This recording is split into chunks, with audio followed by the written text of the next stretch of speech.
The Chiefs have won consistently. In fact, the most consistent winning team now for 10-plus years. One of the ways they've done that, been able to bounce back from painful losses. The Chiefs lost to the Denver Broncos, but now it's bounce-back time, and they'll do it in Frankfurt, Germany, in one of the biggest games in the entire 2023 NFL calendar. It's the Chiefs against the Dolphins. But how does a player get ready for an international trip or stay healthy throughout the season? We'll explore that as well with a special interview with the folks from Sleep Number. It's all brought to you by Ticketmaster.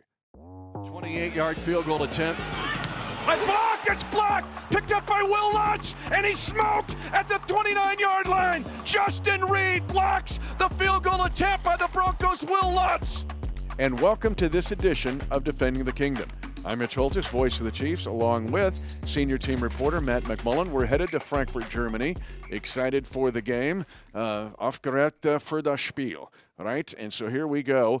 You've been there. You did the advanced trip in the off season. So you're leading the way for me as I go back to the land of my great-grandfather. So Mitch and I share a suite at training camp up in St. Joe. So we have like a common area. We have our own rooms, but then we share a common area. The doors are pretty thin, though, and every single night I'd hear Mitch doing his Duolingo in German, getting ready for this game. Sorry I kept you up. No, it was hilarious, just getting ready for this game. It's hard to believe it's finally here.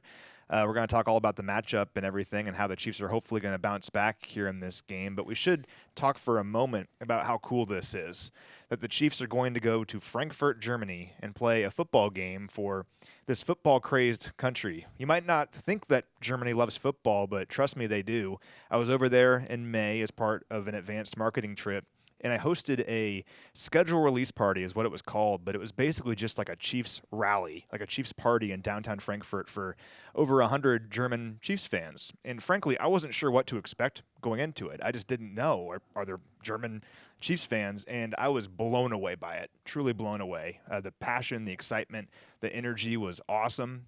People know football there, and they know Chiefs football. And I'm so excited for them that for 1 week, Kansas City is moving to Frankfurt in Germany. We dealt with this a little bit. You can go back and find it archived when Matt was going to Deutschland. We talked about the growing popularity not only of American football in Deutschland, but of the Kansas City Chiefs. The Chiefs right now are number one in merchandise sales among teams in the GMA and the global marketing activity. But so this is a big trip for the Chiefs for a lot of reasons, and it's a huge game, right? The Dolphins are outstanding. We'll jump into that in a little bit.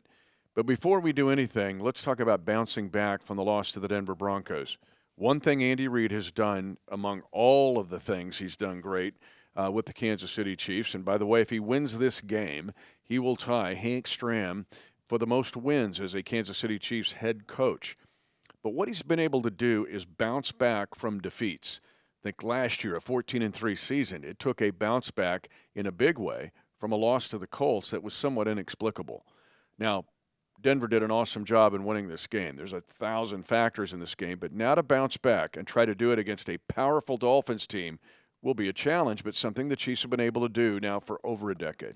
The Chiefs have been champions for several years now, right? Whether it be AFC West champions, AFC champions, or Super Bowl champions. They've been the best team in the NFL every single year over the last 5 years, and they've been in the conversation every year over the last 10 seasons. Why is that? Well, one, they have really good players. B, they have an incredible head coach in Andy Reid. But it's also because of how they respond to moments like this. It's not always going to be amazing and great and highlights and we're all partying and it's awesome. It's like that a lot here in Kansas City, but every once in a while in the NFL, when you are the hunted, somebody is going to get you. And we felt that vibe in Denver on Sunday. That city and that team wanted that game badly. You could just feel it from the opening kickoff, and they got us. That's the reality of it. How did the Chiefs respond to it? And time again, the Chiefs have been so good responding to those moments and not allowing it to define who they are. Look at the numbers here. They back that up. Patrick Mahomes, following a loss in his career, is 14-3. 14-3 after a loss in his career.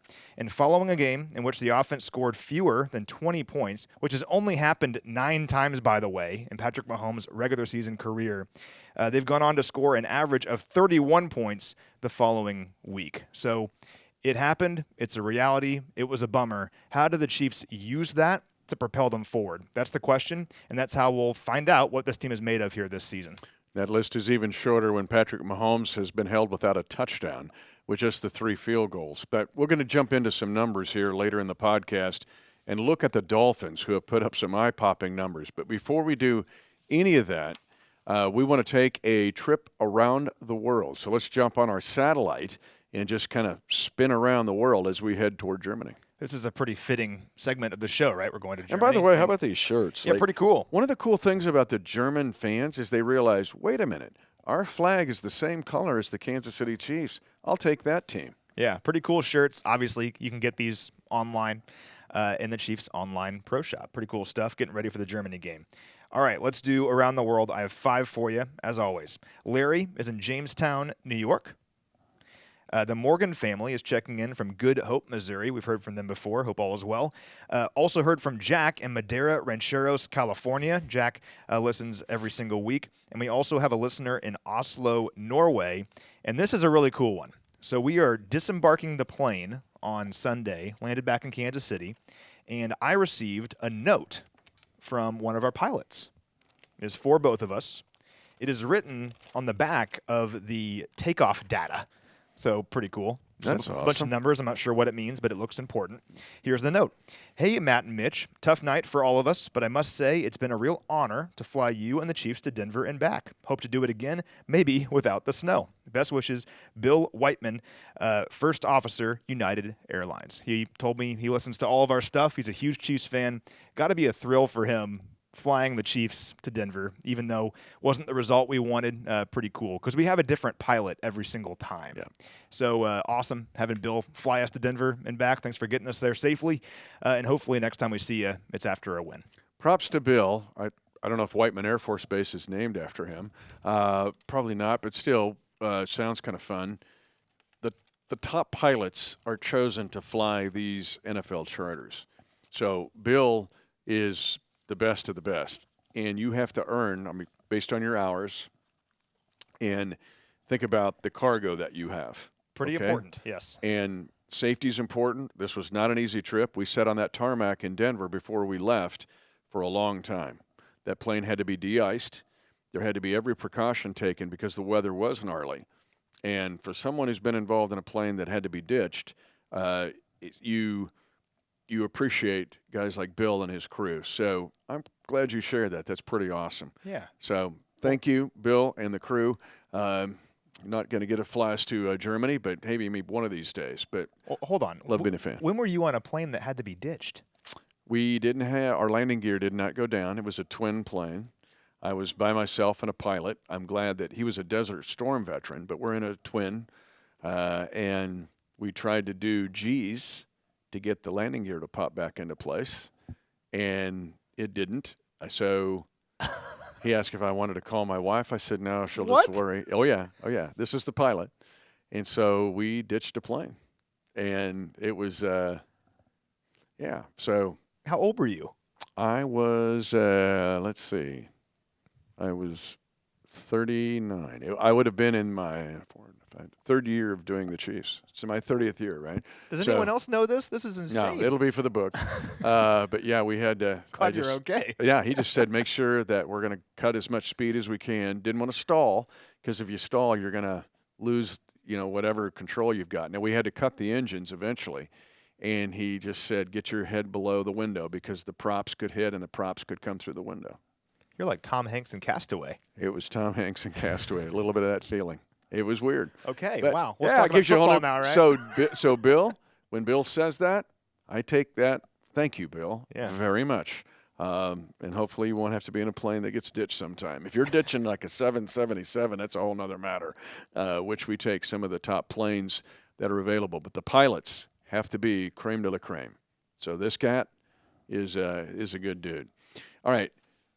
We're going to start this podcast, though, and you had a chance to speak with a member of Sleep Number, which their stuff is really awesome. I don't know. Have you used the pillow you got from the Super Bowl from them? No, I haven't. Oh, I'm telling you, really good, really good. So I'll give some props to Sleep Number here. But it was interesting. When we had Tony Gonzalez on, remember he was here to do the Thursday night football game. And Tony played for 17 years in the National Football League and played tight end. Think about Kels kind of powering through every week. But it was interesting when we talked to Tony about how his diet and how did he make it, and he worked so hard to stay. But he said something that just kind of stood out to me. He said, sleep, consistent sleep, is the most important thing for overall health. And that resonated with me, thinking sleep and good sleep. You think about REM sleeping, right? And you and I work a ton of hours during the season. And sometimes sleep is at a premium. And the German trip will be certainly that.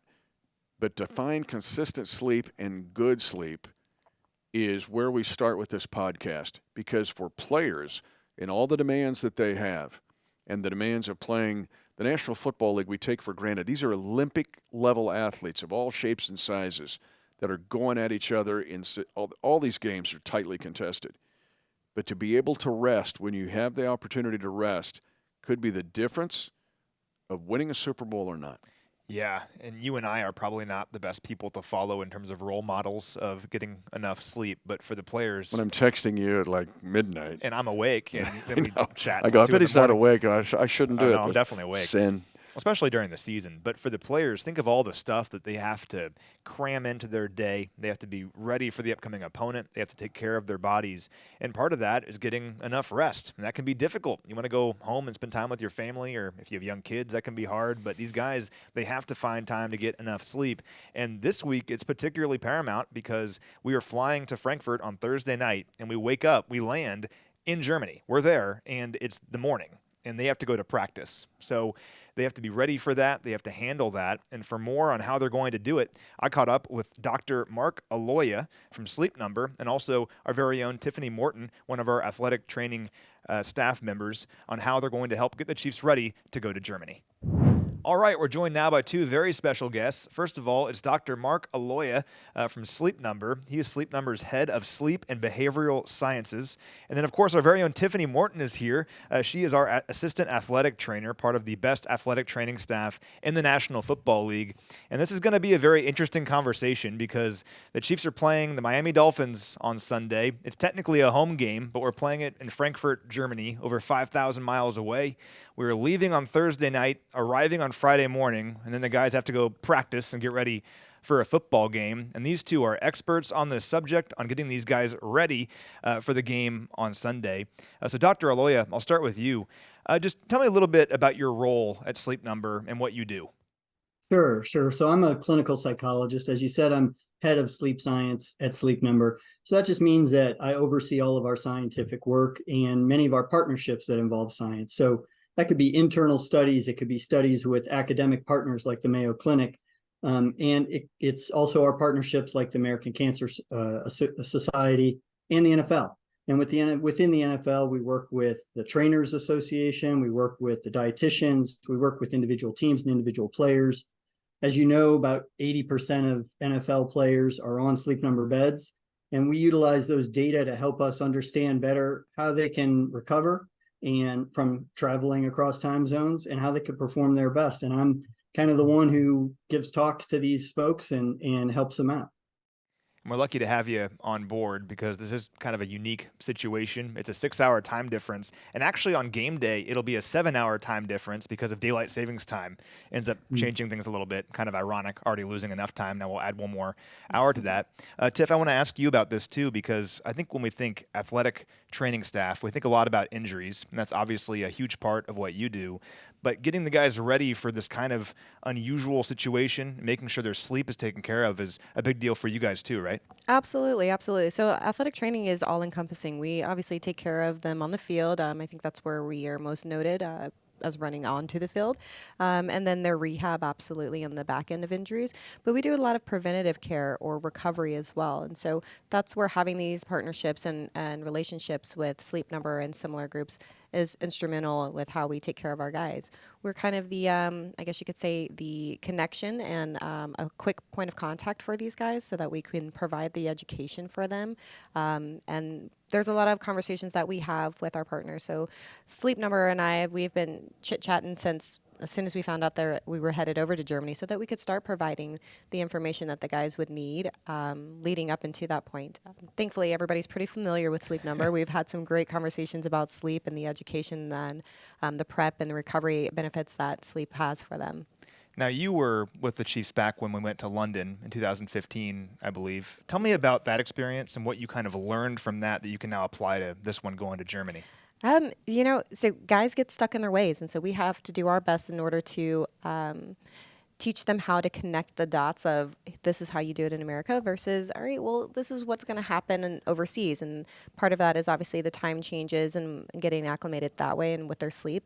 And other things are just getting used to different items that they're not necessarily used to. So peanut butter and jelly sandwiches, I think, were a big one back in the day, whereas London, that's not a thing. So the PB&Js weren't up to par when we got to London. Well, Dr. Aloia, with using your expertise, what has your role been like helping the Chiefs and trying to give your advice on how they can best handle this? Because, again, it is kind of an unusual situation. The game will be taking place at 8:30 in the morning Central Time, but it'll be late afternoon in Frankfurt at that point. And these guys are elite athletes. People like me can just drink coffee and I'll just figure it out. But for elite athletes who need to be at their best, what's some of the things that you've tried to convey over the last several months from your side of things? Yeah, well, I think it's all about circadian rhythms, right? So it's all about your internal body clock. And we're set at a particular body clock that allows us to perform at our best in, our afternoons, essentially. And so when we're translating that to another time zone, we've got to start to shift these players a bit before they get there. And so together with Tiffany, we're working hard to make sure that they have all the right cues. I mean, our bodies respond to cues like meal times and exercise and light. Light is a big one. So we use light to help adjust these guys a little bit before they leave, get them prepped to getting there. And then when they're there, we try to use light to alter their circadian rhythms to get them to their optimal performance when it's game time. Yeah, it's very interesting. The routine aspect of all this is also pretty interesting to me. And that's something that I love about Coach Reed is everything is so routine oriented around here. Like it's just a machine and it rolls. Like whenever we go on the road, we know exactly what time we're getting there. It's the same time. Every single city, we land at the same exact time, get to the hotel at the same exact time. So that way the players can focus on football. Everything else is taken care of. Leads to my next question for you, Tiff. What goes into the decision of leaving Thursday night, making sure the guys can keep the routine here as long as possible, but then going to Germany on Thursday and waking up on Friday in Frankfurt? I think you hit the nail on the head there. It's about routine. So, yeah, ideally, of course, if we were just focusing on one aspect, of course, it would make sense from a circadian rhythm way to potentially go a little bit earlier. However, because there's so much more going into that, we have to take it from all aspects. So keeping the guys on the same routine with practice and with what the expectations are already laid out for them is crucial. And that I think that's a lot to do with Coach Reed's success. So same thing leading into this game into Germany. So we'll have our Mondays already look the same. Tuesdays look the same. Wednesday will be the same. And then Thursday, the only differences that you'll get is we have a check-in early in the morning with luggage.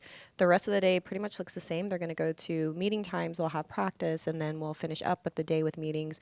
And instead of going home, we're just going to jump onto a plane. Go to Europe? Absolutely. So trying to line it up as best we can and trying to take the advice of Sleep Number and Dr. Aloia was, you got to get those times shifted as early as you possibly can. And with a short time frame, the best thing for us to do is, all right, well, we're going to put everybody to sleep on the plane. We're going to take some of those cues that they gave us as far as lighting, make sure the lights are down so that everybody can get ready for bed. Mealtime, same thing. We're ready to eat at night. So they'll get a dinner, and then we'll time it up so that breakfast is arriving shortly when we get there, which works out great because it happens to be morning time when we get there. And we're going to encourage the guys to if they have their blinds on, to bring those back down. If they have any eye masks, to go ahead and utilize those. If they have a nightly routine that we can help them with to keep consistent with on the plane, then we will assist in doing that. I'm a big chamomile drinker, so any tea type situation that I can do, that's what I typically do. And then we roll right into a Friday practice, which will look exactly like what we would do here. It'll be in Germany. That's amazing that just roll right into a practice, and I think that gets the guys going right away. Hey, Absolutely. it's Friday. It's not the middle of the night. The routine aspect, again, is important, I think, because Super Bowl week, it's out of our control. We have to go down there a week early, and it is kind of weird because the guys are completely displaced. There's so much to worry about. That's one of those distractions of Super Bowl week you just can't get around. I do like that the guys will be here for most of the week. It's a normal week, a normal game week, and then you just get on a plane and you go, and you use the resources that you have from these two to make sure that they're ready. Dr. Aloia, you mentioned the circadian rhythm. I want to ask you about that. Can you explain a bit more in detail what that is and why it's important? Sure. So, it's all about, like Tiffany said, routines. And so every cell in our body is managed by a circadian rhythm. So that means that it has a diurnal pattern. That means it's sort of, we know when to sleep, we know when to wake, we know when to perform at our best and when we're sort of a little bit sleepy after a meal, so that is just a normal pattern that we all go through. But we often will have different circadian rhythms. And actually, some of the younger players may have a little later rhythm than some of the older players. That's absolutely natural. One of the things that you guys spoke about that Coach Reed does really well is keep people on a routine. And when we look at the data, when NFL players travel across 2 or more time zones, we find that the ones who recover best are the ones who are on a routine. So the ones who keep to a regular schedule. And most people would think of their circadian rhythm as a normal bedtime, a regular bedtime. What's actually more important is a wake time. If you keep a normal wake time, and you might have had this experience yourself when you go to bed later or earlier, that you just wake up at the same time every day. That's your body clock, right? And we want to sort of work with our body clock to get the best possible sleep we can. And so we're messing up that circadian rhythm when we travel overseas. That's just natural. That's expected. And we don't want to shift these guys all the way to the European time and then have to shift them all the way back. We just try to find a happy medium where they can function really well when they're there. And we use light to do that. One of the reasons we do that is because you might have heard of melatonin, a hormone in your body, a natural hormone that's sleep inducing. If you have melatonin flooding your brain and your eyes are closed and I shine a light on you, melatonin will decrease. So light controls melatonin really nicely, and it's a good way to help these guys get into a new rhythm. That's a really good point about how when you wake up, that's the important thing, not so much when you go to sleep. It reminds me of like my own life. Like I'll go to sleep super late sometimes, but I try to get up at the same time every day. And when I sleep in every once in a while, I feel like I'm actually more tired almost, even though I got more rest. It's weird, but it makes sense based on what you said. Now, we've talked a lot about the flight. What are some best practices for when the guys land in Frankfurt? Once they're there, how do they keep that circadian rhythm correct? And how do they make sure that they're awake, they're alert, and they're getting the most out of that Friday practice? Yeah, so one of the best things you can do is as soon as you get up, get daylight. And really outside light is the best. Even if it's a cloudy day, getting outside on a cloudy day gets you more light exposure than being inside in a very well-lit room. So we try to encourage these guys to get outside, no sunglasses, get outside under the sunshine, even if it's behind a cloud. And that helps decrease that melatonin, gets you ready for the day.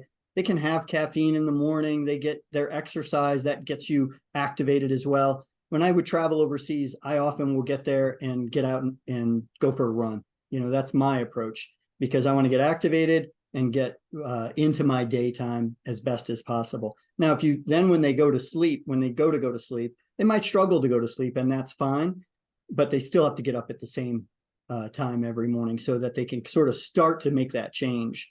And pretty soon they're going to start going to sleep earlier. I mean, to be honest, we're probably asking them to go to sleep sometime around 7 p.m., their time when they get on the flight. And that's going to be hard. We understand that. But once they're there, they can start to shift that clock. At least we're not flying to like Beijing or something, right? I suppose it could be a lot worse than what we're going to have here with just a 6 or 7 hour time difference. Tiff, now I want to ask you about the logistical infrastructure we have here. I think it's something that fans maybe don't know a whole lot about, but we're so fortunate to have it. And Dr. Aloia is part of that.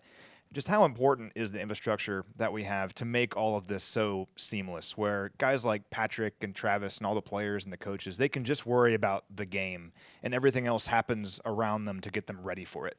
Absolutely. So in this case, the infrastructure is going to be your people and the connections and the relationships that we have. So we have multiple departments and multiple people behind the scenes of the players and the staff and the coaches that are able to set these relationships up so that we can have conversations with Sleep Number and get that information. But then more importantly, then we're able to have conversations with the people who would be able to support us with that. So our airlines, for instance, we've already had conversations there to say, hey, at what time are we going to have lights out? At what time are we going to start dimming them? And then what time are we going to start bringing the lights back up?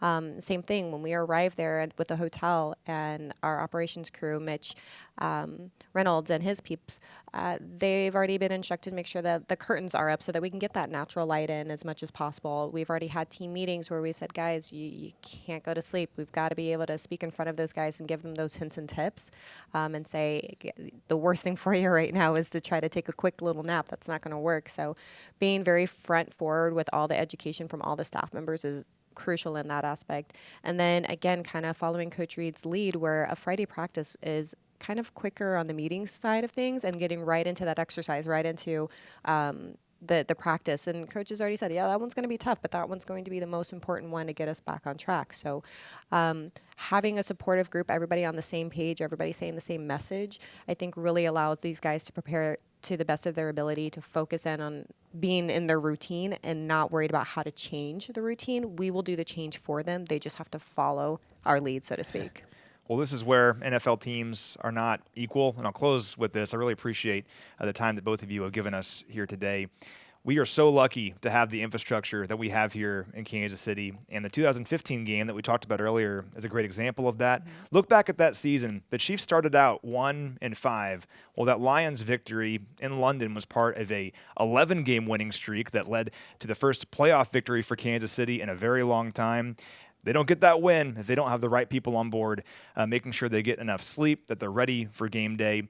And yeah, tough loss for the Chiefs last week, but we have the people in place to get our guys ready for hopefully a big bounce back on Sunday against the Dolphins in Frankfurt.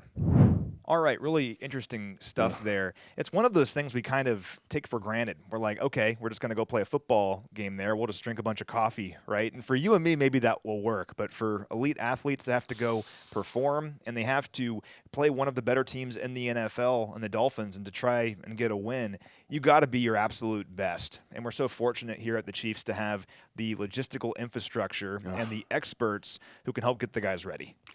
And I'm a huge Tiffany Morton fan. Huge. I've got a rookie card. I'm trying to get her to sign it. She is a cutting edge, and our athletic training folks are remarkable.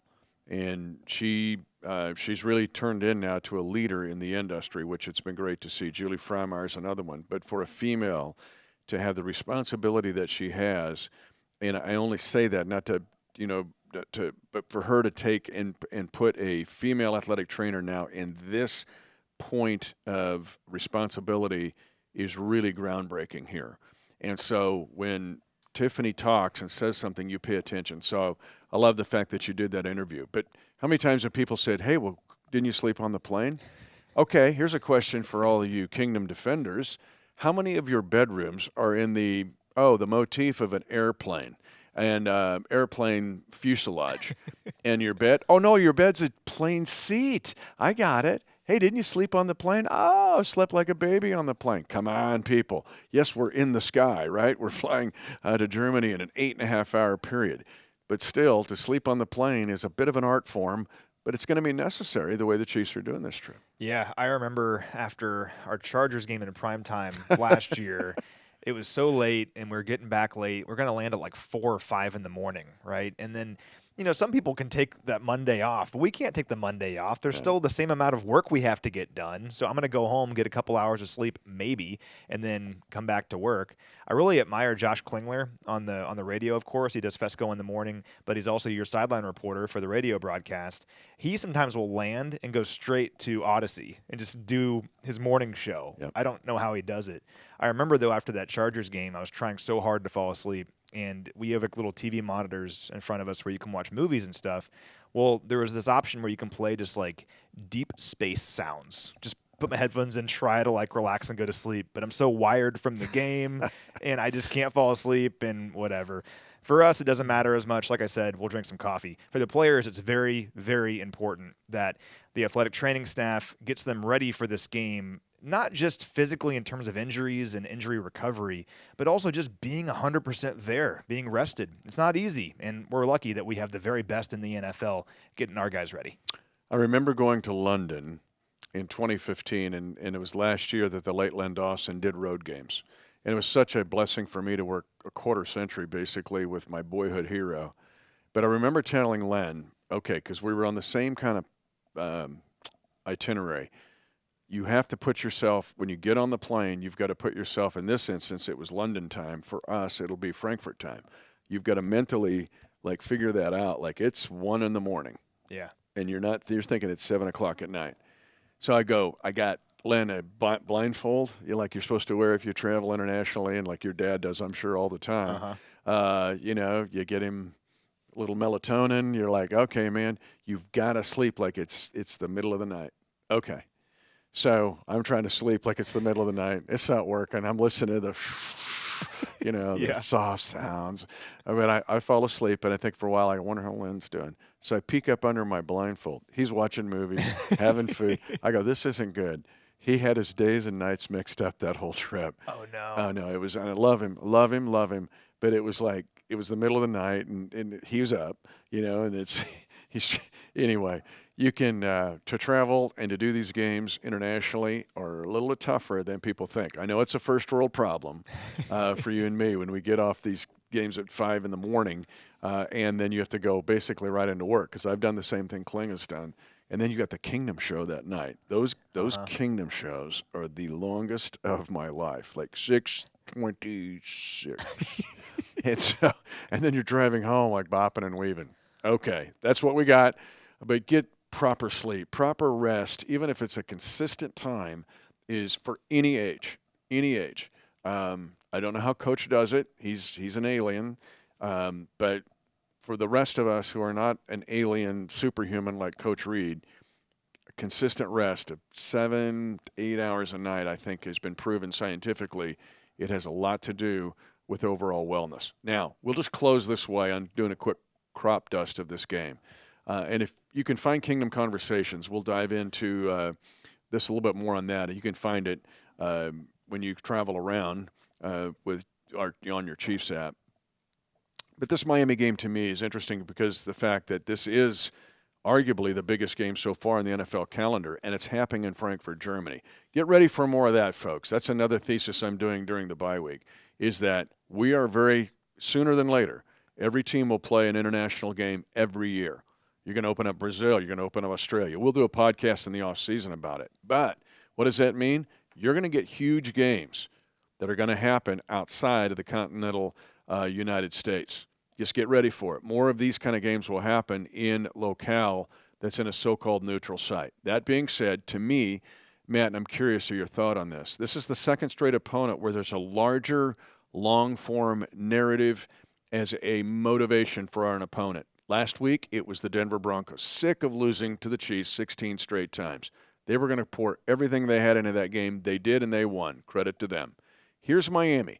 They have won 12 straight games against teams that have had a losing record when they played them. It is almost like there's a caveat with the Dolphins. They're so powerful. Their stats are crazy, but yet they're going, who have they beaten? This game is an enormous game for this whole Dolphin team because they can say, we beat the Chiefs. When you were talking about how one day every team's going to play an international game every single season, it reminded me that we had a YouTube commenter from New Zealand that chimed in and wants the Chiefs to go down to New Zealand and play a game. As someone who has seen the Lord of the Rings trilogy approximately 1 billion times, I would love to do that. So maybe one of these days we'll play in New Zealand. But yeah, you're totally right. If you look at this Miami team, they're 6-2 on the year. They have the same record as the Chiefs right now. Now the Chiefs have the 1 seed in the AFC through 8 weeks. That's great news. That's where you want to be right now at this point in the season.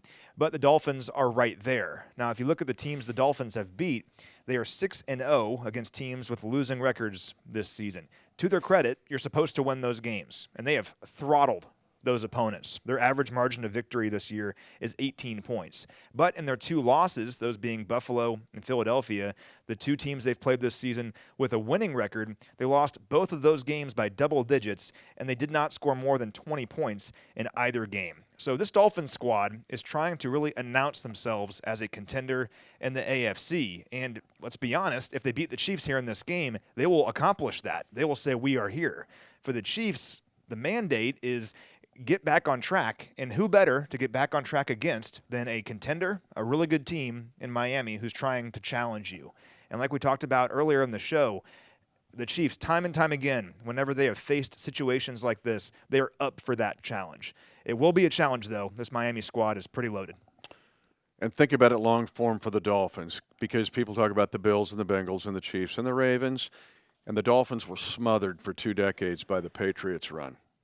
And they have a great history. Think about the 72 Dolphins having champagne every year because they're the last undefeated team, and you can look at great players, but it's been a while since they have been at this point. And now that's why this game, don't want to overthink it, but this game is important to the Miami Dolphins. Now, just a couple quick points as we close. 1, quick strike drives. They have 73 points on drives of 4 snaps or less. The next closest team is San Francisco with 35, meaning these guys can strike like a bolt of lightning. The big plays, that's their bread and butter. I mean, you laid it out. They have 11 scoring drives this year that consisted of 4 or fewer plays. By far the most of any team in the NFL. Their average length of their scoring drives is only 7.21 plays, third fewest in the NFL, and they have the most plays of 20 or more yards in the NFL. They're also very balanced, so they have big plays coming from the passing game and the running game. They have the most rushing yards and the most passing yards of any team in the NFL. A lot of that, though, comes from those big plays. And I talked about it on Kingdom Conversations. This reminds me a lot of the Chiefs in 2021. 2018, 19, 20, they were a big play offense. And then finally, defenses caught up a bit and said, you're not going to beat us over the top. You have to go down the field methodically. We're going to keep everything in front of us. In my mind, this Dolphins offense is a lot like those early Chiefs offenses where they want the big play. They want to hit that over the top every single time. And the Chiefs cannot allow Miami to do that. Now look at the 2 losses for the Dolphins this year against Buffalo and against Philly. They were not allowed to play the game on their terms in those games because what Miami wants to do, they want to get a lead on you, they want to ambush you, and then they want to run the football and wear you down. They've done that time and time again this year. For Buffalo and for Philadelphia, they kept the pressure on Miami, and eventually Miami made mistakes. And that's what the Chiefs have to do in this game. Keep the pressure on the Dolphins offensively. Do not let the game be played on their terms. And you cannot, the biggest thing, you cannot let Miami hit you with big plays consistently because that's how they beat teams. And we'll see an old friend in Tyreek Hill. He's on a record-setting pace. There's never been a 2,000-yard receiver in the history of the National Football League, although Calvin Johnson was close. He's on pace to shatter that. But to me, the point you bring up is really interesting because what people do not think about with the Dolphins is the fact that they get not only chunk runs, they get dynamic touchdown runs. They have 4 rushes of 50 yards or more. There's only been 14 of those in the entire National Football League thus far in the first 8 weeks of the season. They have 4 of them, meaning you can forget Jet, Chip, Wasp. They will run the ball for 75 yards and a touchdown. Raheem Mostert is a stud. Now, the Chiefs are catching a break here, not having to play Devon Achane, who's dynamic as a runner. But this is a Dolphin team. You can't necessarily put 7 and 8 in the box to try to slow them down on the run because you've got to deal with the Waddles and Tyreek Hills. But you cannot let these home run running plays happen to beat these guys. You know, when I was flying to the Combine way back in February or March, whatever it was, we had to fly through Dallas, and Devon Achane was on our plane. He was just flying to the Combine, and I knew a little bit about him, and now to think what he is in the league is pretty amazing. Really good player. You're right. The Chiefs are Were you fortunate. Were you tempted to tamper and go, don't you really want to be a Chief? I stayed far away from that. Refuse your draft position until we. I stayed. Oh my gosh, I stayed is in he my electric? seat, but yeah, he's a good player, really fast. Like you said, we're fortunate we're missing him. Raheem Mostert, though, very good player, averaging 5.36 yards per carry this year, 10 rushing touchdowns already. But again, I always try to find narratives and the losses for teams like Miami. And if you look at those 2 losses against Buffalo and against Philadelphia, he had less than 50 rushing yards in both of those. Again, the game was not played on their terms. One more thing with this Miami offense, though, is how quickly Tua Tagovailoa gets rid of the football. Really interesting. We had a similar conversation earlier this season about Trevor Lawrence because he also loves to get rid of the football very quickly. Tua's average time to throw this year is 2.28 seconds, by far the fastest of any quarterback in the NFL. 62% of his passes this year have taken place in less than 2.5 seconds, and according to Pro Football Focus and their grading system, he is the best quarterback in the NFL when he gets rid of the football quickly. So for the Chiefs, it's going to be difficult to get pressure on him because simply, it's physics. The ball is already out of his hand, right? But when he is pressured this year, he's completing less than 40% of his passes. So try to cover that first read. Get your hands up. The Chiefs have been great about that this year, batting passes down at the line of scrimmage. And if that first read is denied, all of a sudden, Tua is not as effective when he is pressured. So hopefully that's the key for the Chiefs here defensively against this high-powered offensive attack. We'll do a whole nother episode on this, but it's also the sun comes up in the west with him because you're playing a left-handed quarterback, and everything gets turned around when you play a left-handed quarterback. But we'll close. Tua Tagovailoa right now is his blitz passer rating, and because of that quick release, is ridiculous. It's like in the 148 range. He's the highest-rated passer right now in the National Football League. Yep, Tua Tagovailoa. So here we go. We're headed to Deutschland, and the Chiefs taking on the Miami Dolphins, trying to rebound and also get a little sleep.